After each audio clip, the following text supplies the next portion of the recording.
Surat Sachin Kanakpur housing board Shri રામનગરના જાહેર road ઉપર બે મિત્રો પર જીવલેણ હુમલામાં પોલીસે 4 આરોપીઓની ધરપકડ કરી બનાવના સ્થળે લઈ જઈ રિકન્સ્ટ્રક્શન કરી ગુનેગારોની શાન ઠેકાણે લાવી દીધી હતી। સચિન ખાતે માધવદીપ એપાર્ટમેન્ટમાં રહેતા 20 વર્ષીય યુપીવાસી સત્યમેન્દ્ર બહાદુર સિંઘ તેના મિત્ર દીપક સાથે બાઇક ઉપર શાકભાજીની લારી ચલાવતા હમવતની સનીને પૈસા આપવા ગયો હતો।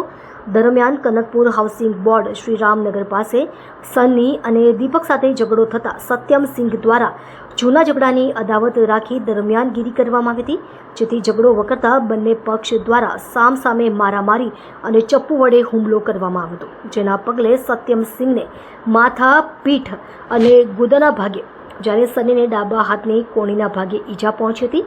બનાવ મામલે સચિન પોલીસે ગુનો નોંધી સની, રાધેશ્યામ, બિપિન, કિશન અને ગોપાલની ધરપકડ કરી બનાવના સ્થળે લઈ જઈ રિકન્સ્ટ્રક્શન કરી ગુનેગારોની શાન ઠેકાણે લાવી દીધી હતી। સચિન પોલીસ સ્ટેશન કનકપુર ચોકી ખાતે એક બનાવ બન્યા હતા, જેમાં સામસામે ક્રોસ ફરિયાદ દાખલ કરવામાં આવેલી હતી।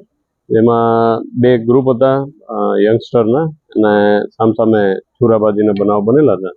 જે કામે આજરોજ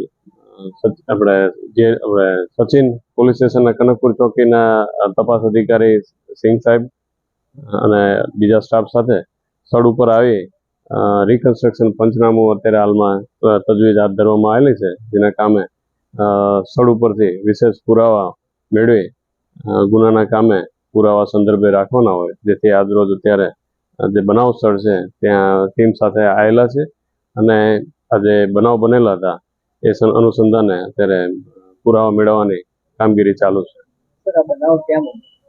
આજે બે જે ગ્રુપ છે છોકરાઓના અને યંગસ્ટર છે અને જે કહેવાય કે ભાઈ એકબીજાને પરિચિત હતા, પણ બે વચ્ચે બોલચાલના બનાવ અગાઉ બનેલા હતા।